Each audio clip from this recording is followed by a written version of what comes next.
When I turned 65, I threw a party for the family. No one came. That same day, my daughter-in-law posted photos of everyone on a cruise. I just smiled. When they came back, I handed her a DNA test that made her go pale. I'm glad to have you here. Follow my story until the end, and comment the city you're watching from so I can see how far my story has reached. I spent 3 weeks planning my 65th birthday party. 3 weeks choosing the perfect menu, decorating the dining room with fresh flowers, and calling everyone to confirm they'd be there. I even bought a new dress, navy blue with tiny pearl buttons, the kind Elliot always said made me look elegant. The table was set for 8. Place cards written in my best handwriting. Elliot Meadow, little Tommy who just turned 7, sweet Emma who's 5, my sister Ruth, her husband Carl, and of course myself at the head of the table where I could see everyone's faces as we celebrated together. By 6:30, no one had arrived. I checked my phone 3 times, thinking maybe I'd gotten the time wrong, but there it was in my calendar. Birthday dinner, 6 p.m. I'd sent reminders to everyone just 2 days before. At 7 o'clock, I called Elliot straight to voicemail. Then Meadows' phone. Same thing, same. Ruth didn't answer either, which was strange because she always picks up on the second ring. I stood in my dining room looking at the untouched plates. The candles I'd lit an hour ago now burned down to stumps. The roast was getting cold in the oven. The chocolate cake I'd spent all morning making sat perfect and uncut on the kitchen counter. Maybe there was traffic. Maybe something came up at the last minute. These things happen, I told myself, even though my chest felt tight and my hands wouldn't stop shaking. By 8 o'clock, I knew they weren't coming. I sat down heavily in my chair, staring at the empty seats around me. This wasn't just lateness. This was something else entirely. The silence in my house felt different. Not peaceful, but hollow, like the house itself was holding its breath. That's when I made the mistake of checking Facebook. There, at the top of my feed, was a photo that made my blood freeze. Meadow radiant in a flowing white sundress, her arm around Elliot, who was grinning whiter than I'd seen in months. Behind them, the deep blue of the ocean stretched endlessly. The caption read, "Living our best life on the Mediterranean."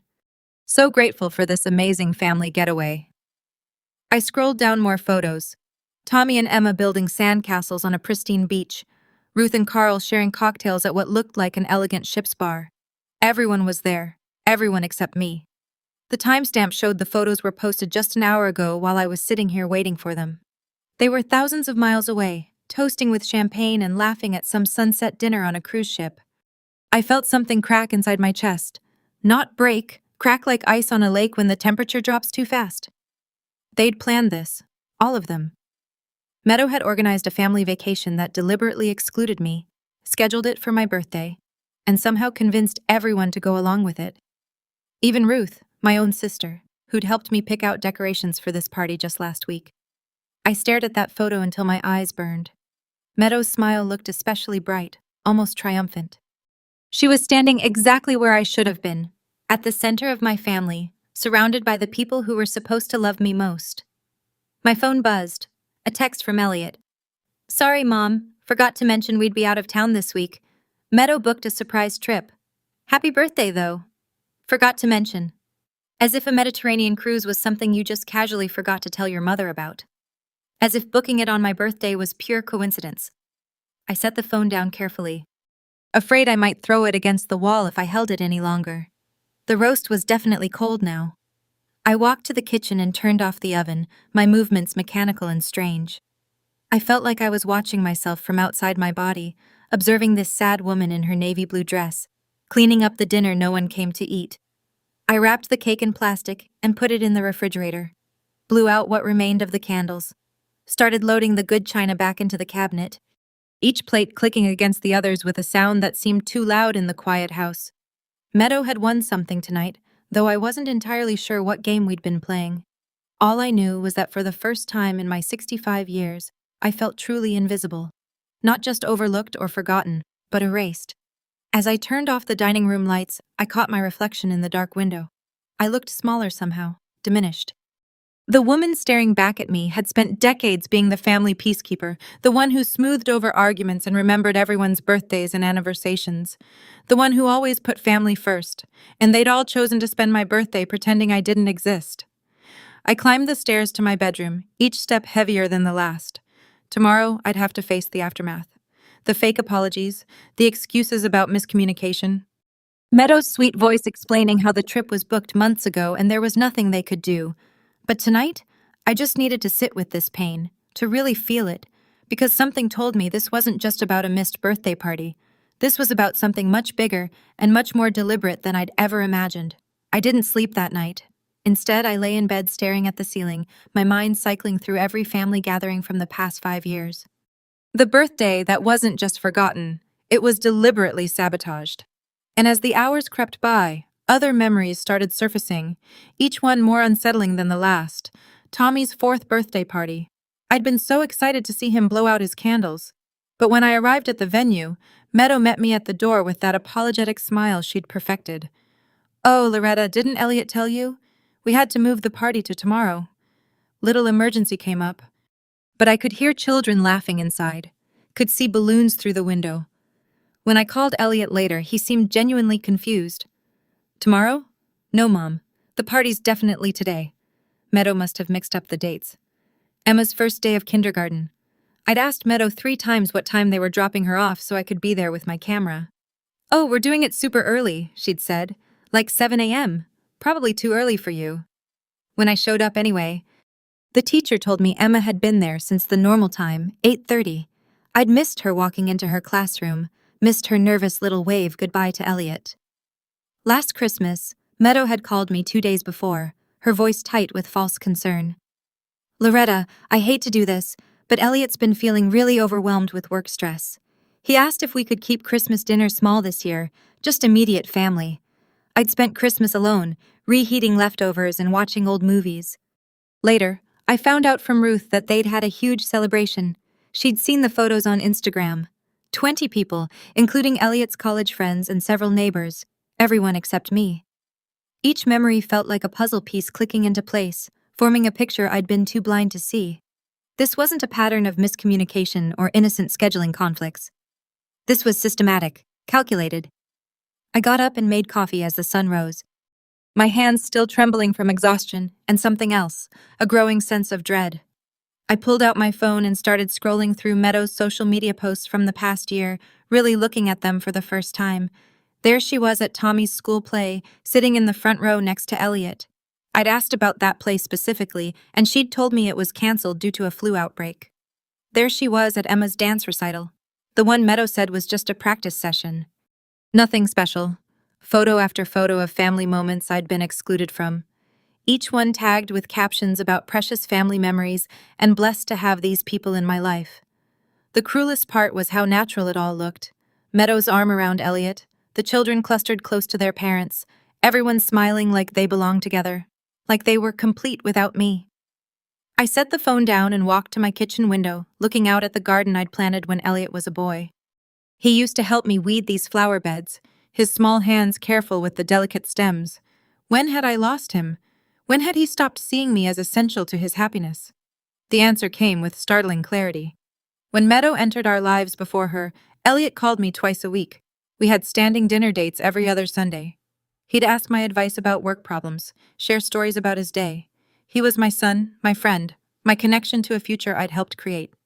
Meadow changed that gradually, so slowly I didn't notice until it was too late. First, the Sunday dinners became monthly. "Meadow's been planning these elaborate meals," Elliot explained. "She loves having me all to herself on weekends." Then the phone calls dwindled to obligation check-ins on holidays. "Sorry, Mom, can't talk long. Meadow's got us scheduled pretty tight today." She never said anything directly against me. That would have been too obvious, too easily countered. Instead, she operated in the spaces between words, in the silences that followed her suggestions. "Your mom seems tired lately. Maybe we shouldn't burden her with the kids this weekend. I saw your mom at the grocery store yesterday. She looked a little confused about something. Do you think she's doing okay living alone?" Subtle implications that I was becoming a burden, a concern, someone who needed managing rather than including. I thought about the way she hugged me at family gatherings. Always a beat too long, her hand rubbing my back like I was a fragile elderly relative who needed comforting rather than an equal member of the family. The way she'd interrupt when I was talking to the children, redirecting their attention to something else. "Grandma Loretta's had a long day, sweeties. Why don't you show Daddy your new toy instead?" And Elliot, my beautiful, trusting son, had absorbed it all without question. He'd started looking at me the way Meadow did, with a mixture of affection and pity, like I was something precious but increasingly irrelevant. The phone rang, startling me from my thoughts. Elliot's name flashed on the screen. "Hi, Mom." His voice was cheerful, relaxed in a way that made my chest ache. "Just wanted to call and say happy belated birthday. Sorry we missed it, but this trip has been incredible. Meadow really outdid herself with the planning." I gripped the phone tighter. "Yes, I saw the photos." "Oh, good." "Meadow's been posting like crazy. The kids are having such a blast. Tommy learned to snorkel yesterday, and Emma made friends with this little girl from Boston. You would have loved seeing them, would I? Because from where I sat, it seemed like no one had even noticed I wasn't there." "The trip was very last minute," I said carefully. "I know, right? Meadow found this amazing deal and just went for it. She's always been spontaneous like that. One of the things I love about her. Spontaneous." That's what he called deliberately booking a cruise on his mother's birthday. "Elliot," I started, then stopped. What could I say? That his wife was manipulating him? That she'd spent years systematically excluding me from his life? He'd think I was jealous, bitter, unable to accept that he'd grown up and moved on. Maybe I was all those things, but I was also right. "Everything okay, Mom? You sound off." I closed my eyes, feeling the weight of all those lost moments. All those times I'd been edited out of my own family story. "I'm fine, sweetheart. Just tired. We'll get some rest. We'll be back next week, and I promise we'll plan something special to make up for missing your birthday." Another promise from Elliot that Meadow would find a way to break. After I hung up, I sat in my kitchen for a long time, watching the light change as morning moved toward afternoon. I thought about the years ahead. More birthdays spent alone. More grandchildren's milestones missed. More family photos where my absence was so complete, it was like I'd never existed at all. For the first time since my husband died 8 years ago, I felt truly orphaned. Not by death this time, but by something arguably worse. By the deliberate, methodical erasure of my place in the only family I had left. But as the anger built in my chest, hot and bright, I realized something else. I wasn't going to disappear quietly. If Meadow wanted to play games, she'd picked the wrong opponent. I'd raised Elliot when his father left us. I'd worked 2 jobs to put him through college, sacrificed my own dreams to ensure he had every opportunity. I'd earned my place in this family, and I wasn't giving it up without a fight. I just needed to figure out what I was really fighting against. It was Tuesday morning. Exactly 1 week after my abandoned birthday party, when the doorbell rang, I was still in my robe, nursing my second cup of coffee and staring at the stack of thank you cards I'd bought for a celebration that never happened. The sound startled me. I wasn't expecting anyone, and honestly, unexpected visitors had become rare in my carefully managed social isolation. Through the peephole, I saw a man I didn't recognize. Mid-40s maybe, with dark hair and worry lines etched deep around his eyes. He was well-dressed but rumpled like he'd been traveling. His hands were shoved deep in his coat pockets, and he kept glancing around nervously as if he wasn't sure he should be there. I almost didn't answer. After the cruise incident, I wasn't in the mood for solicitors or missionaries or whatever this stranger might want. But something about his posture, the way he seemed to be gathering courage just to stand on my porch, made me curious. "Can I help you?" I called through the door. "Mrs. Patterson?" His voice was careful, hesitant. Loretta Patterson? Elliot's mother? My chest tightened. How did this stranger know my son's name? Who's asking? He was quiet for a moment, then said something that made my blood run cold. "My name is David Chen. I need to talk to you about Meadow." I opened the door slowly, keeping the chain latched. "What about Meadow?" David Chen looked even more nervous up close. His hands were trembling slightly, and there were dark circles under his eyes like he hadn't slept in days. "This is going to sound crazy, Mrs. Patterson, but I think my son might be living in your son's house." The chain felt suddenly heavy in my hands.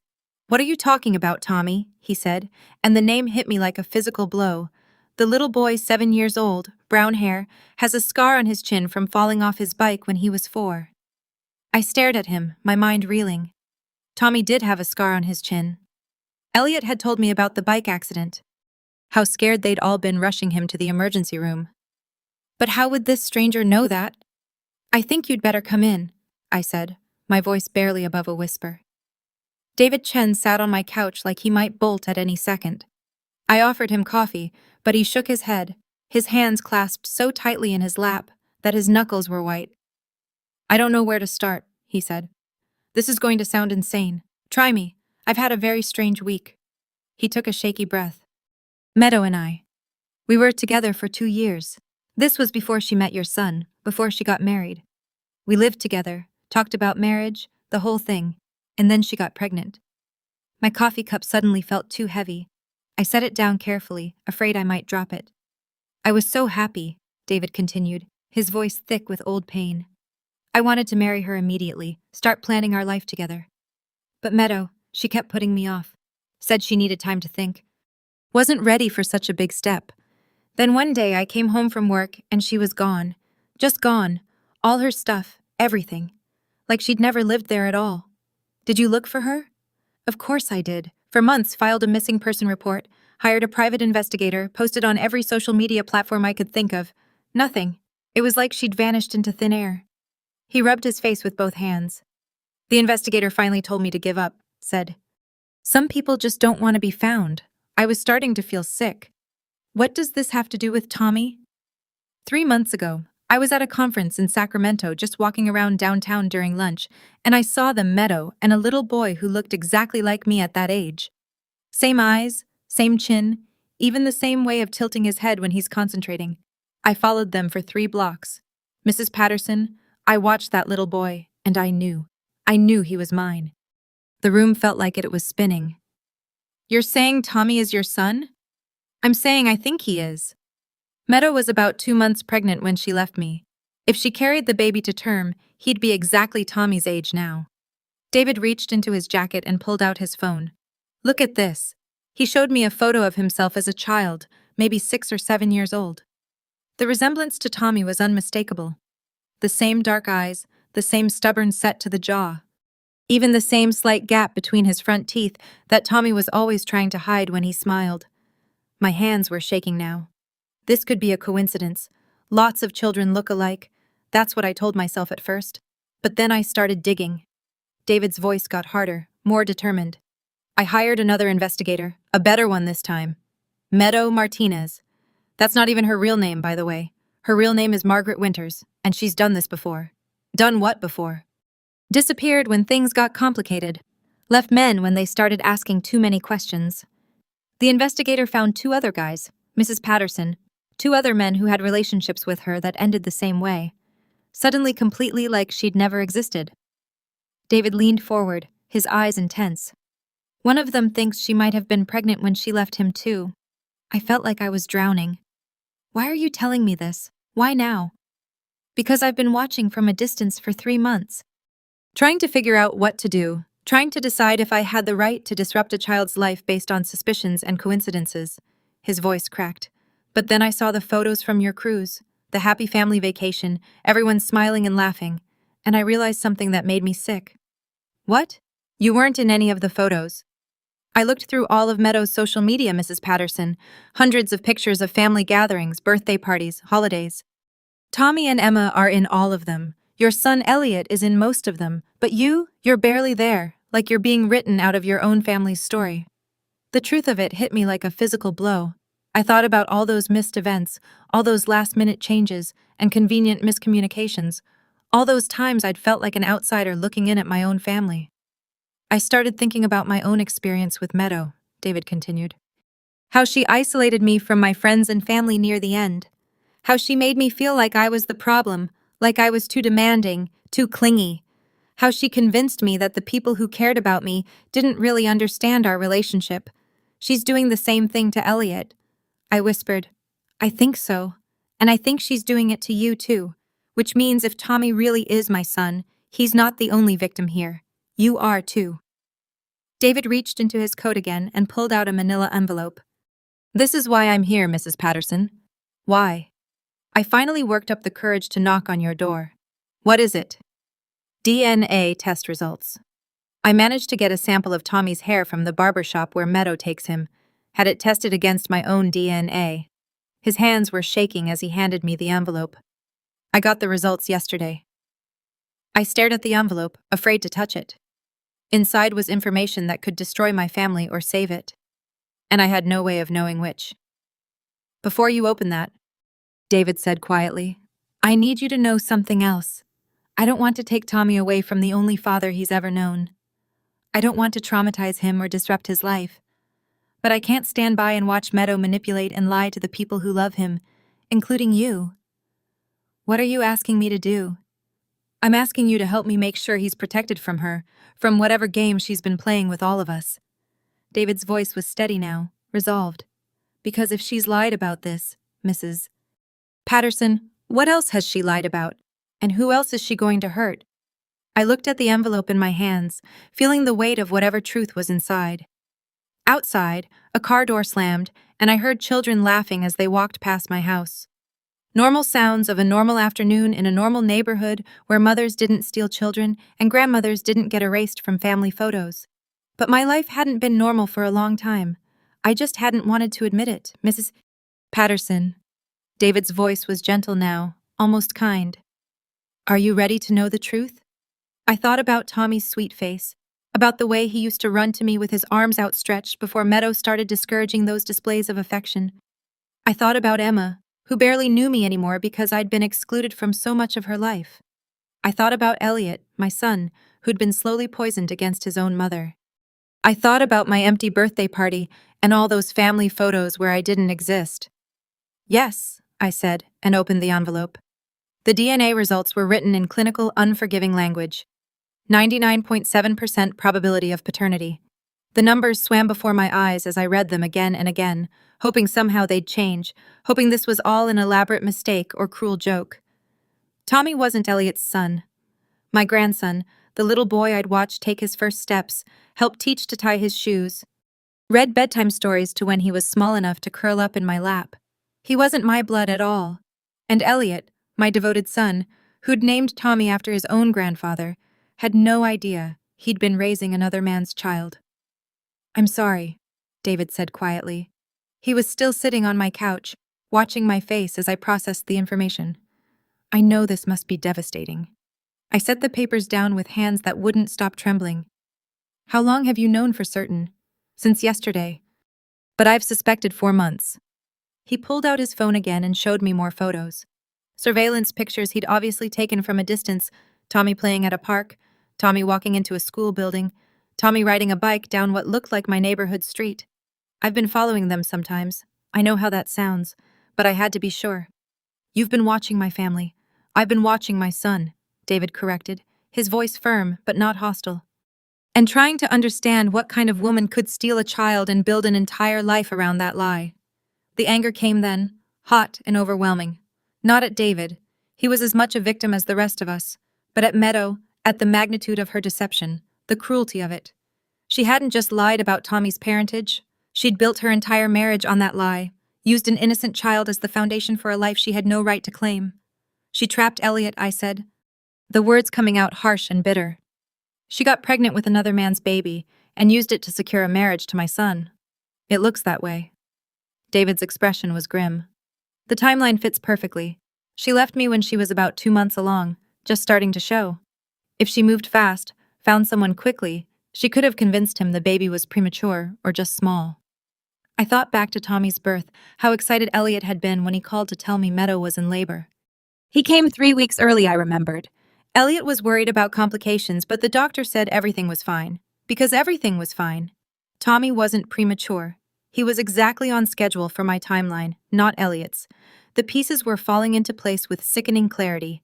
Meadow's whirlwind romance with my son, the quick engagement, the wedding that happened barely 6 months after they met. I'd thought it was romantic at the time. True love conquering all. Now I realized it was something much more calculated. She needed a father for Tommy before he was born. I said someone stable, someone who wouldn't question the timing too closely, someone trusting, David added, someone who wouldn't demand a paternity test because the thought would never occur to him. That was Elliot. Exactly. My son had always been honest to a fault, incapable of the kind of deception that would make him suspicious of others. He took people at face value. Believed what they told him. It was one of his best qualities, and Meadow had weaponized it against him. There's more, David said, and something in his tone made my stomach clench. The investigator I hired found out some other things about Meadow. Things that might explain why she's been pushing you out of the picture. What things? David pulled out a folder and handed it to me. Inside were photographs, documents, what looked like copies of official records. Her real name is Margaret Winters. She's 34, not 31 like she told your son. She grew up in foster care, aged out of the system at 18. No family, no real connections anywhere. I studied a photograph that looked like it came from a high school yearbook. The face was definitely Meadow, but younger, harder somehow. Her hair was different, darker, and there was something in her eyes that I'd never seen in the woman who married my son. A kind of desperate hunger. She's been married before. David continued, twice. Once to a man named Robert Kim in Nevada. Once to someone called James Fletcher in Oregon. Both marriages ended in divorce within 2 years, both times with her getting significant alimony settlements. She's done this before, I whispered. The pattern's always the same. She meets a man with money or stability, moves fast to lock him down, then systematically isolates him from his support system, friends, family, anyone who might see through her act or ask uncomfortable questions. I thought about how Elliot's college friends had gradually stopped coming around after he married Meadow. How he'd drifted away from his work colleagues. How he rarely talked about his job anymore except to mention how stressful it was. How he'd become increasingly dependent on Meadow for social connections, for emotional support, for everything. She's been isolating him, I said. And you because you're the biggest threat to her control. Mothers see things other people miss. They ask questions. They remember details from before she came along. David leaned forward, his expression intense. She needed you out of the picture, Mrs. Patterson. Not just distant, completely erased. That's why the birthday party sabotage. That's why all the missed events and miscommunications. She's been systematically training your family to function without you. The cruelty of it took my breath away. But why? If she already had Elliot, if he believed Tommy was his son, why go to such lengths to exclude me? Because you're a witness to the timeline. You remember when they met, when she got pregnant, when Tommy was born. If you'd ever started asking questions, comparing dates, you might have figured out the truth. David's voice was quiet but certain. She needed you to become irrelevant before you became dangerous. I stood up abruptly, pacing to the window where I could see the street where Tommy had learned to ride his bike. The little boy I'd cheered for, bandaged his scraped knees, celebrated every milestone with. He was still the same child, still sweet and funny and bright. But everything about his place in our family was a lie. What about Emma? I asked, dreading the answer. As far as I can tell, Emma really is Elliot's daughter. Born 2 years after Tommy during a time when Meadow and your son were definitely together, but Mrs. Patterson. David hesitated. What? Emma's birth might have been calculated too. A way to make sure Elliot never questioned Tommy's parentage. If Meadow could give him a biological child, he'd be less likely to doubt that Tommy was his too. And it would cement their relationship even further. I felt sick. Everything about my son's marriage, his family, his life for the past 7 years had been orchestrated by a woman who saw him not as a person to love, but as a resource to exploit. And she'd used children, innocent children, as tools in her manipulation. Tommy doesn't know, does he? I asked. Of course not. He's 7 years old. As far as he's concerned, Elliot is his father and always has been. And Emma, she doesn't know either. She just thinks she has a big brother who looks different from her. Kids don't question these things, but adults did. Or they should. And I was starting to understand why Meadow had worked so hard to make me irrelevant. A grandmother who spent time with her grandchildren, who was really present in their lives, might eventually notice that Tommy looked nothing like his supposed father, might start asking questions about family resemblances, about genetic traits that didn't add up. David, I said slowly, why did you decide to tell me this now? You could have just demanded a paternity test.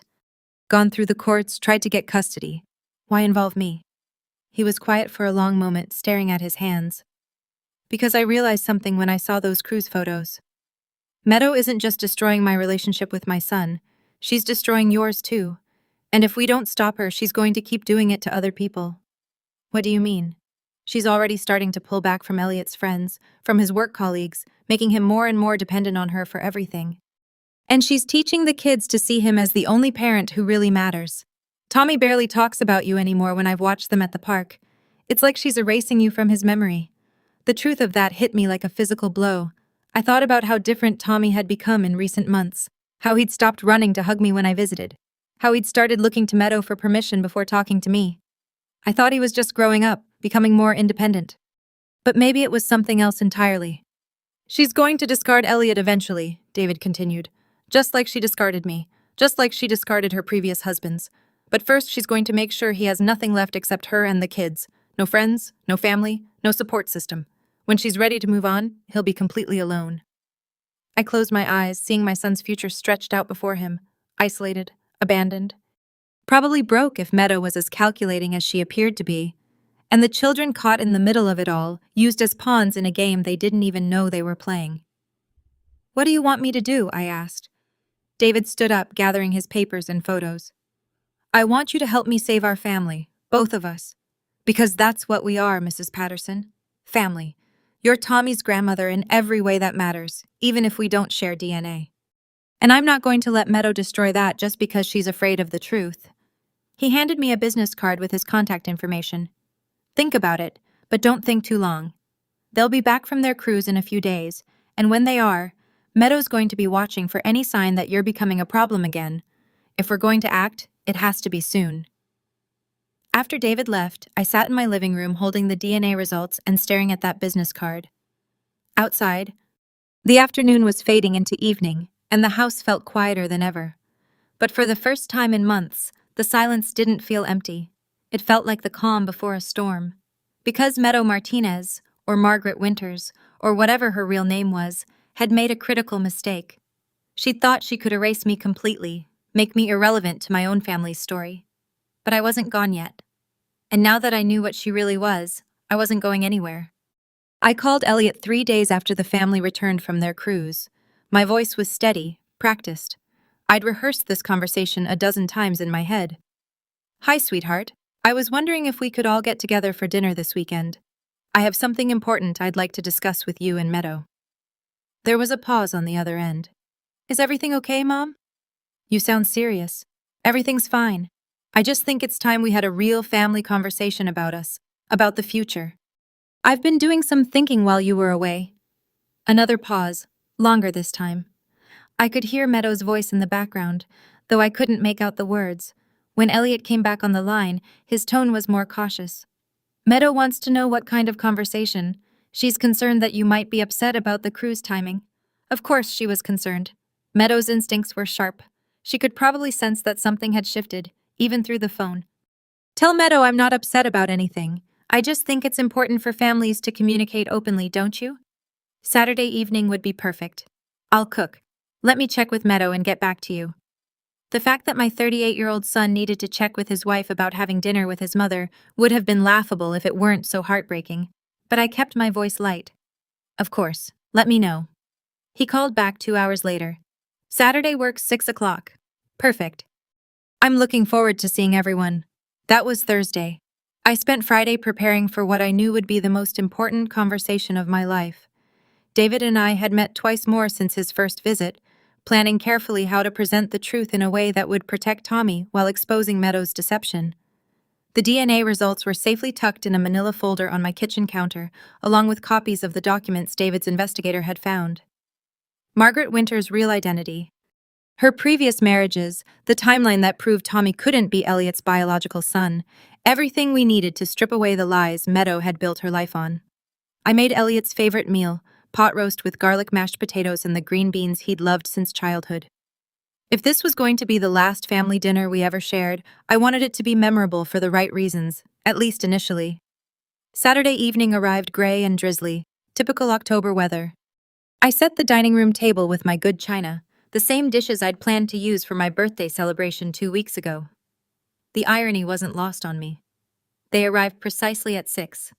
Meadow was wearing a flowing cream-colored dress that made her look younger, more innocent. Her hair was perfectly styled, her makeup flawless. She looked like the picture of a devoted wife and mother, someone incapable of deception. Tommy bounded through the door first, all 7-year-old energy and excitement. Grandma Loretta, I learned to swim on the cruise. Want to see me do the doggy paddle? My heart clenched as I hugged him, knowing what I was about to reveal would change everything for this innocent child. Maybe after dinner, sweetheart, go wash your hands. Emma followed more quietly, clutching a small doll with tangled hair. At 5, she was more reserved than her brother, more cautious around me since Meadow had started discouraging their affection, but she still let me kiss her forehead before following Tommy to the bathroom. Elliot hugged me warmly, and for a moment, I could pretend this was just a normal family dinner. Something smells incredible, Mom. I've missed your cooking. You look tired, I observed. He did. There were new lines around his eyes, and he'd lost weight. Work's been brutal lately. The merger's got everyone stressed. He glanced at Meadow, who was examining my living room like she was cataloging potential problems. But Meadow keeps telling me I need to find a better work-life balance. Stress is so bad for your health, Meadow said, appearing beside us with that practiced smile. I keep encouraging Elliot to consider early retirement. We could travel more, spend more time with the children. Early retirement at 38. Another way to make Elliot completely dependent on her, cutting him off from his professional identity and income. I smiled back pleasantly. How wonderful that you're thinking about the future. That's actually related to what I wanted to discuss tonight. During dinner, I kept the conversation light. The children chattered about their cruise adventures, and Meadow played the perfect mother, cutting Tommy's meat and reminding Emma to use her napkin. She was good at this performance, warm, attentive, completely believable. But I noticed things I'd missed before. How she interrupted when Tommy started telling a story about missing me while they were gone. How she redirected Emma's attention when the little girl asked why I hadn't come on the trip with them. How she subtly managed every interaction, controlling the flow of conversation and affection. After the children finished eating, I suggested they play in the living room while the adults talked. Meadow immediately objected.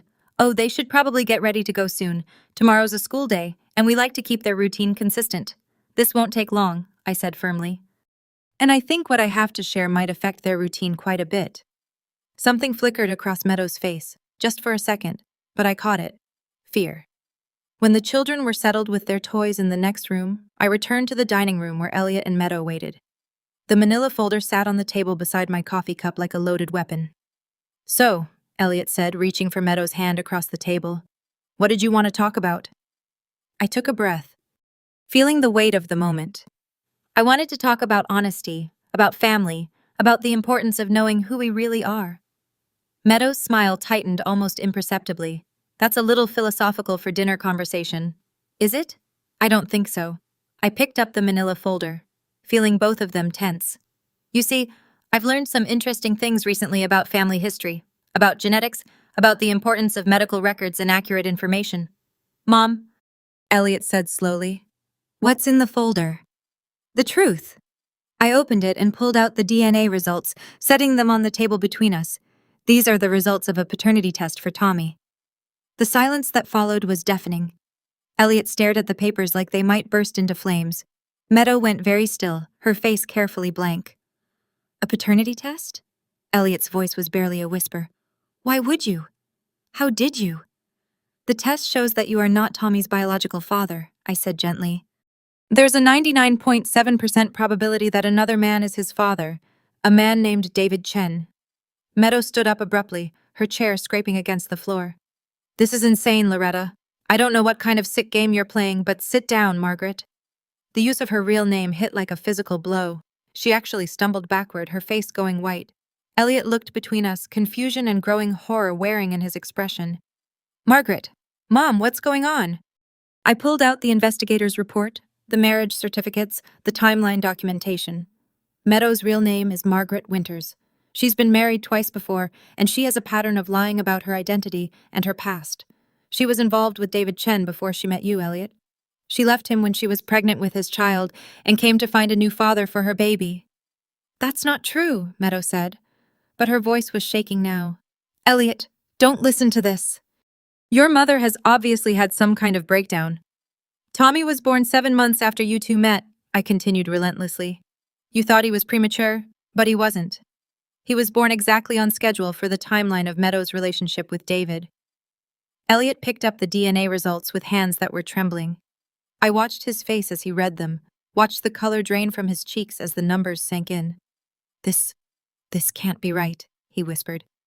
David Chen has been looking for his son for 7 years, I said. He found you 3 months ago and has been watching from a distance, trying to decide what to do. He came to me because he recognized what Meadow was doing to our family, the same isolation tactics she used on him. Meadow was backing toward the doorway now, her perfect composure completely shattered. Elliot, please don't let her poison you against me. Think about our life together. Our family. Our family.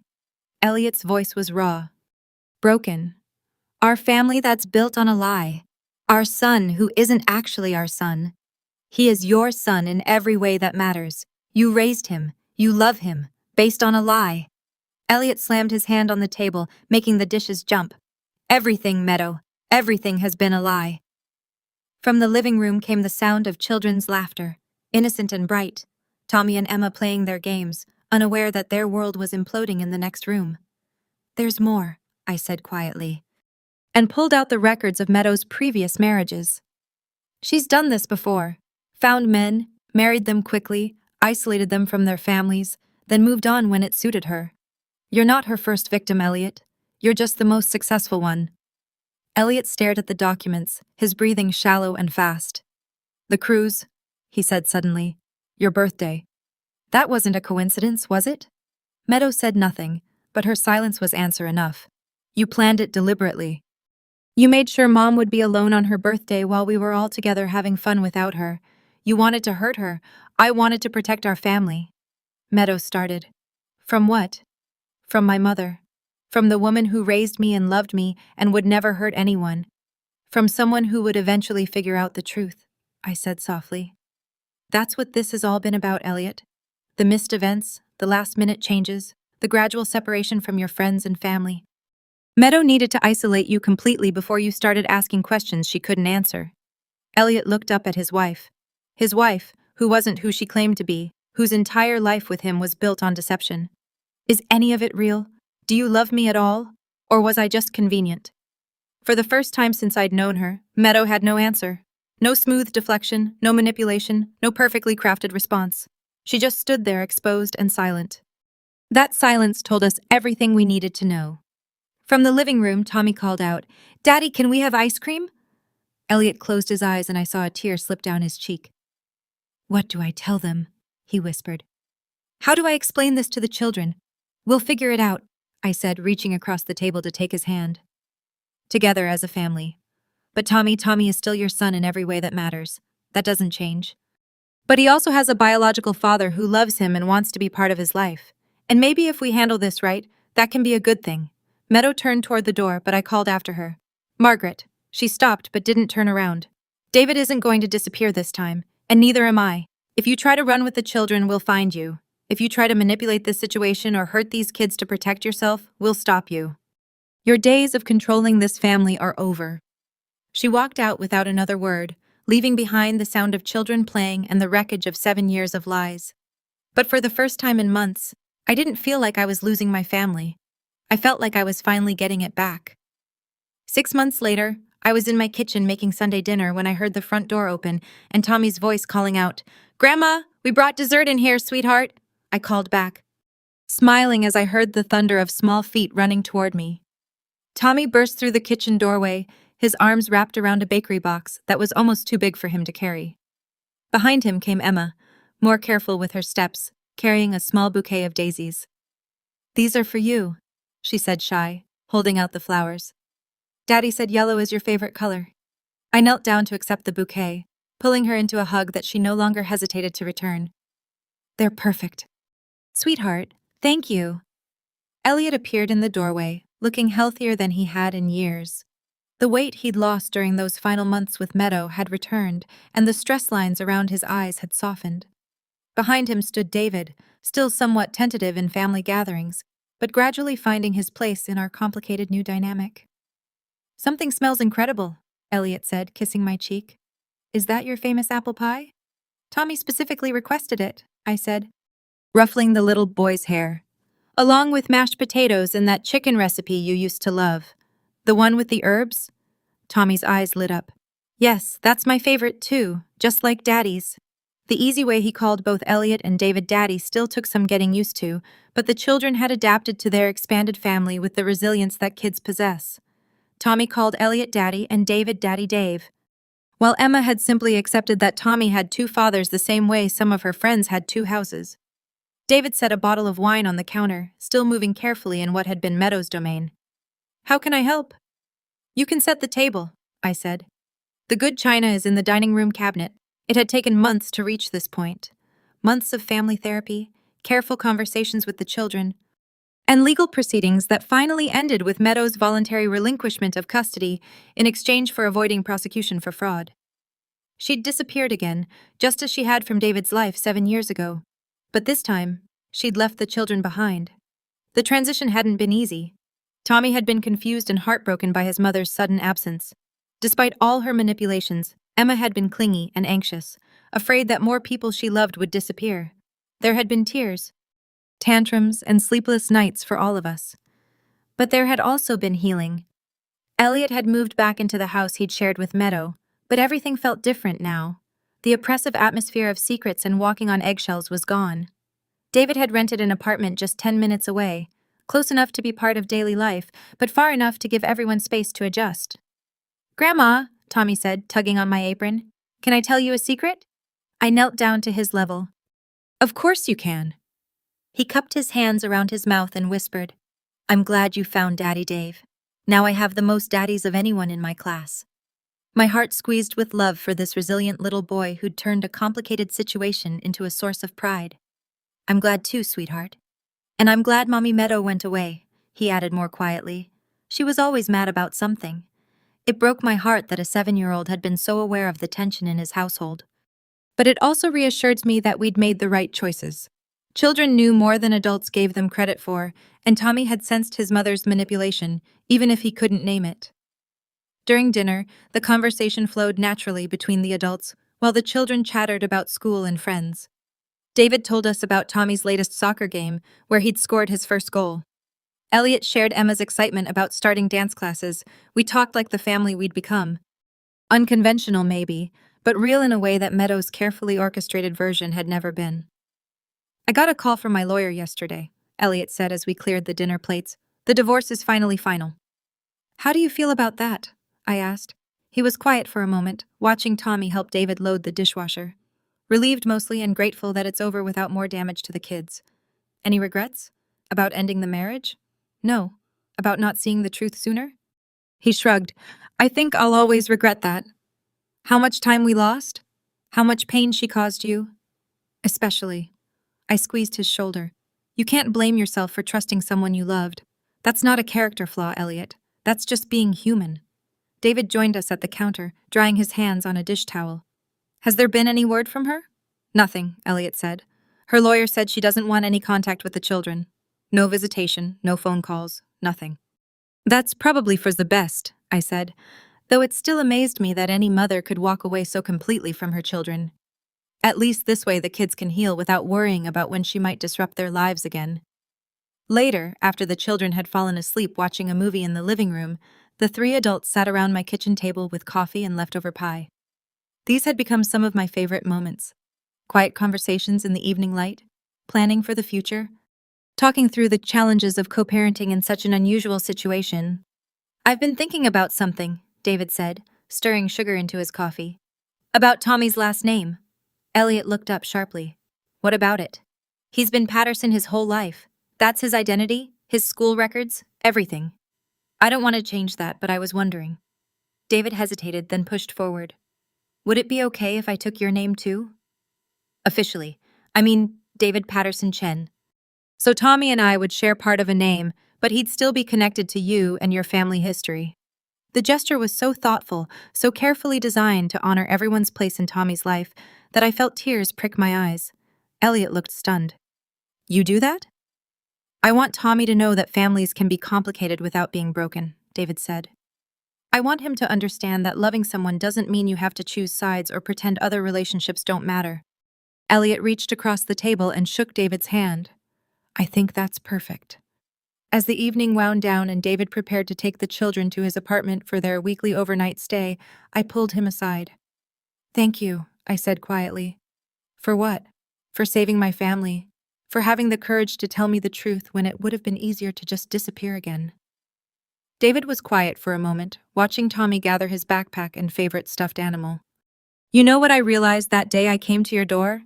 I wasn't just losing my son. You were losing your family too. Meadow was taking all of us away from each other piece by piece, but we stopped her. We did." He smiled, and for the first time since I'd met him, it reached his eyes completely. "And look what we built instead."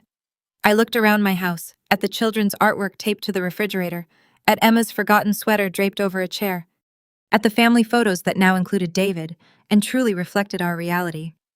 It wasn't the family I'd imagined when Elliot first got married, but it was infinitely better than the hollow performance Meadow had orchestrated. After everyone left, I sat in my living room with a cup of tea, reflecting on how dramatically my life had changed since that devastating birthday 6 months ago. The empty house that had felt like a tomb now hummed with the echoes of family life. Children's laughter, David's careful questions about family traditions, Elliot's relieved conversation about his future plans. My phone buzzed with a text from Elliot. "Thanks for dinner, Mom. The kids are asking if we can do this every Sunday." I told them that was up to Grandma. I typed back, "Every Sunday sounds perfect. This is what families do." His response came quickly, "Yes, this is what real families do." I set the phone aside and looked at the framed photo on my side table. A picture from last month's trip to the zoo. All 5 of us crowded together in front of the elephant enclosure. Tommy was perched on David's shoulders while Emma held tight to my hand.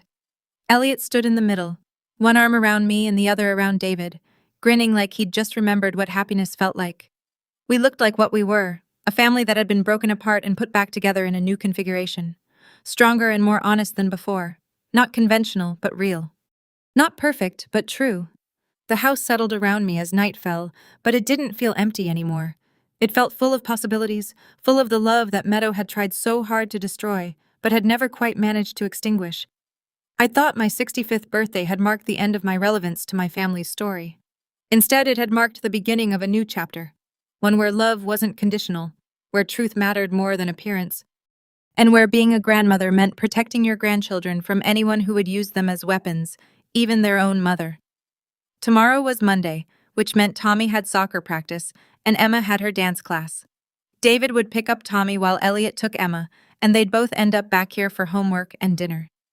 It was the kind of routine that Meadow would have controlled and manipulated, but that now flowed naturally from our genuine care for each other.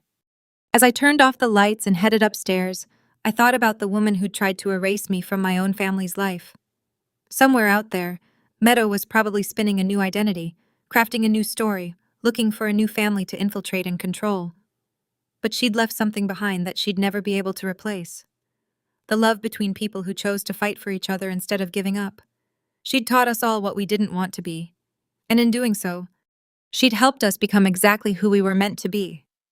For that, if nothing else, I suppose I owed her a twisted kind of gratitude. But mostly, I just felt sorry for her. She'd had a real family within her grasp. Flawed and complicated, but genuine. And she'd thrown it away for the hollow satisfaction of control, her loss, our gain.